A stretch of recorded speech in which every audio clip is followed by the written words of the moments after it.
Welcome to the Regional Voice Magazine e-newsletter. My name is Tim Alston. I'm the managing editor for the Regional Voice Magazine.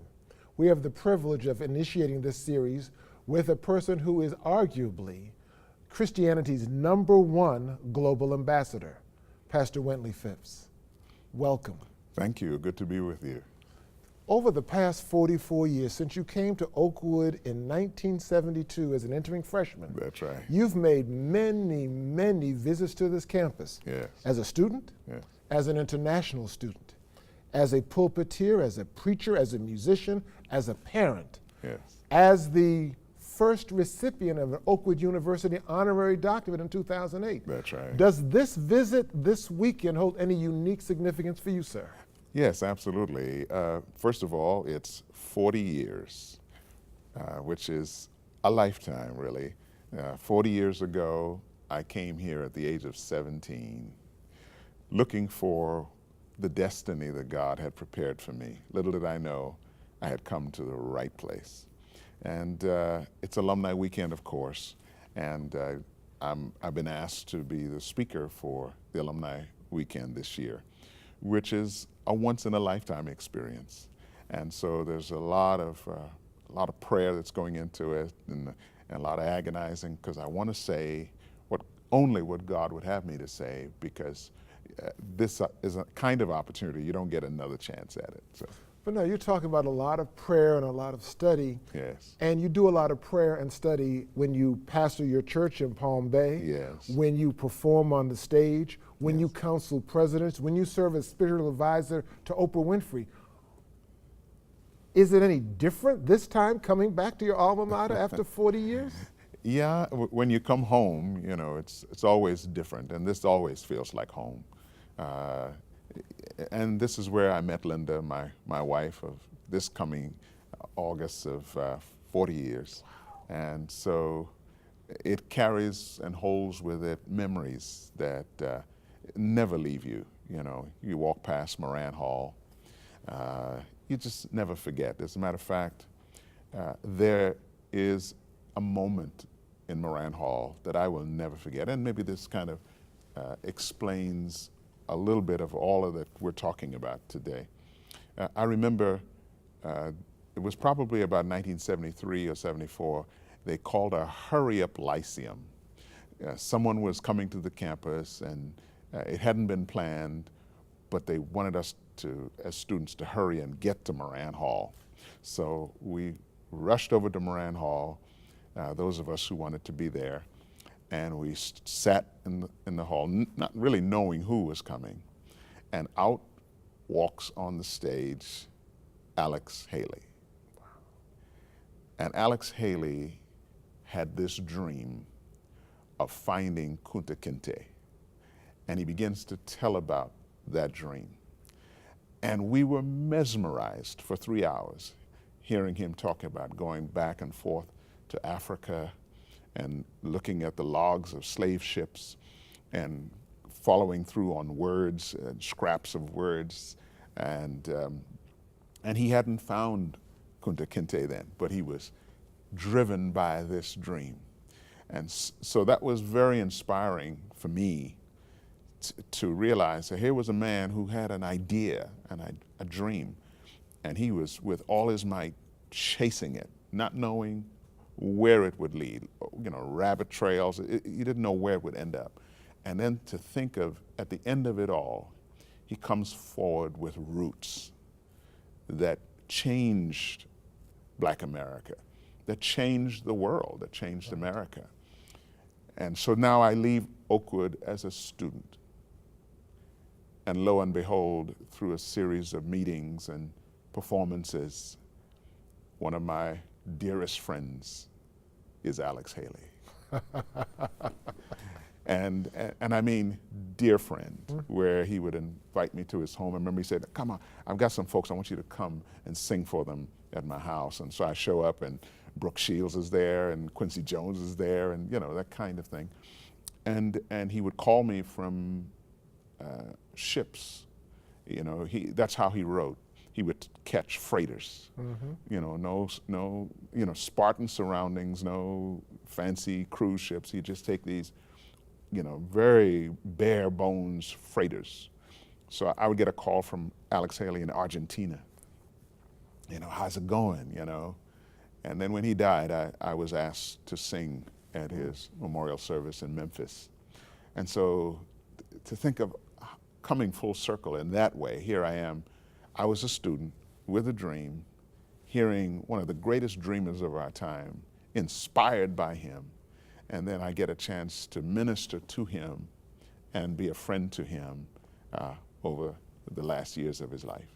Now, you talk about Alex Haley as a dreamer, but some people may say if Alex Haley had a junior dreamer, he'd be Wintley Augustus Phipps Sr. Oh, that's kind of you. You created a school that's called a Dream Academy. Yes. Where did that come from? Well, I was on an Amtrak train one day from Baltimore to Philadelphia.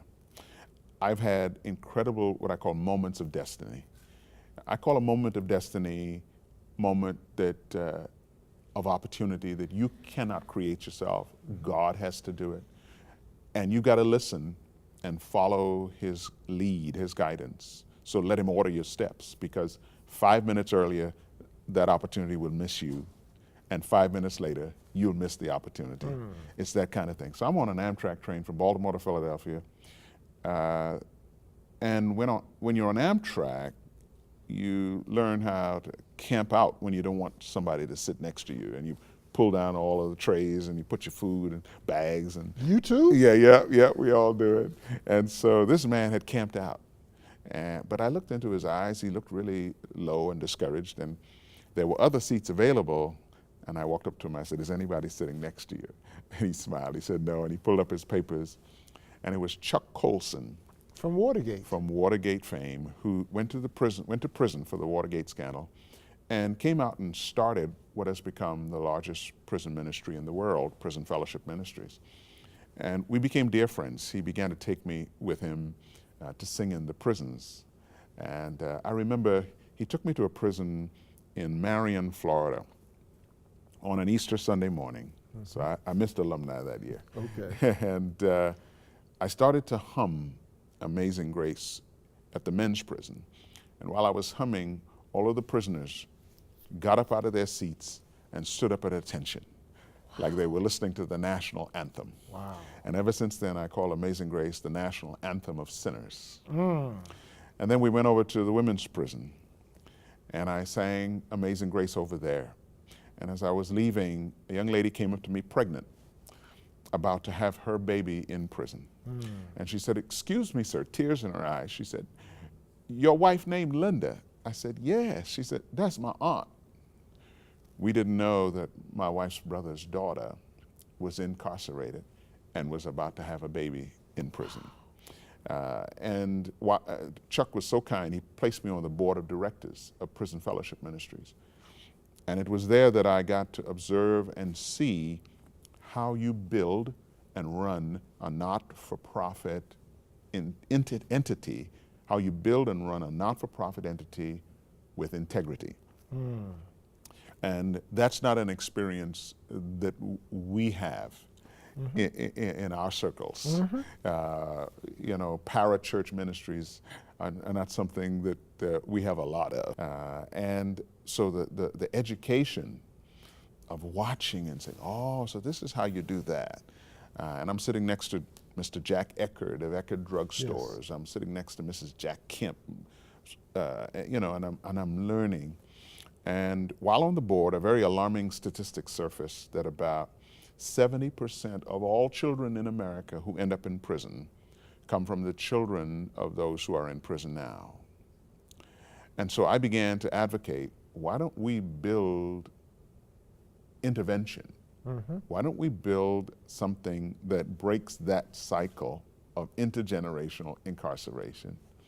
And so the board of Prison Fellowship said, "You're talking about this a lot, and we think this is a calling for you, and we'll help you get started if you want to do it." So they got me my first office space, my first employee, and they said, "Don't rush out and do anything. Take a couple of years and study the issue and develop the most effective intervention to break the cycle of intergenerational incarceration. And so with people like Barry Black on my board and a lot of others, we found that there were two very important things that are most effective in breaking the cycle in the lives of these kids. One is you have to increase the density of caring, loving Christian adults in the life orbit of children when the family disintegrates. The second was interactive tutorial academic support. Because, I don't know if you know it, but by the age of 30, 60% of all black boys in America who don't graduate from high school will be in prison by the age of 30. Say that again, Pastor. 60% of every single black boy in America who does not graduate from high school will be in prison by the age of 30. And I want to say something. You notice I said 70% of the kids who end up in prison come from the children of prisoners. There's 30%. The 30% of them come from good homes. One of the reasons is that as fast as you're making deposits of common sense and character and virtue in the lives of young people today, you have a degenerate culture that is making silent withdrawals faster than you're making deposits. And kids from good homes are coming up bankrupt. And I tell God all the time, this is not a fair fight, because, you know, for every Bible verse you teach, there is 5 hours of rap that's been fed into their heads. It's not a fair fight. And so it's a miracle that we don't have more of our kids. It's just nothing but a miracle of grace. So I've dedicated my life to doing that. And then I've been blessed to meet a lot of people from all walks of life, prisoners and presidents. Having had the opportunity to sing for the last 6 presidents of the United States is a very rare and unusual blessing. One of the reasons is Washington is so partisan that usually when you're in, you're out for the next 4 years or 8 years or whatever the case, but it has not been that way for me. I've been able to develop relationships on both sides of the political aisle. I'll give you an example. One day I had to sing at this big function in Washington where President Clinton spoke. And the same night I had to rush across town, sing at this big Republican function. And when I got there, I announced that I had just come from singing for the President of the United States. And there was this boo and rumbling that went through the audience. I said, wait a minute. I said, I always go where people really need the Lord. And there was this polite applause. And then I said, and that's why I'm here, you know, because we all need the Lord. But the most important thing I'd like to say to you, and I thank you for this opportunity to share, God gave me the greatest epiphany of my life.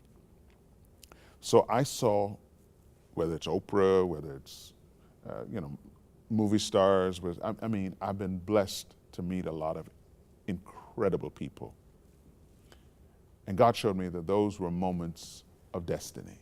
I mean, I was the first gospel artist on Soul Train. You know, an Adventist pastor who's done Saturday Night Live. Yes. You know, it's a kind of eclectic, kind of crazy resume. You know, I was the only soloist at Diana Ross's wedding in Geneva, Switzerland, you know. But here's what God showed me. Moments of destiny are moments for which you were created. Say that again. Moments of destiny are moments for which you were created, but they are not the reason for which you were created. Now, you know you're going to have to unpack that for us.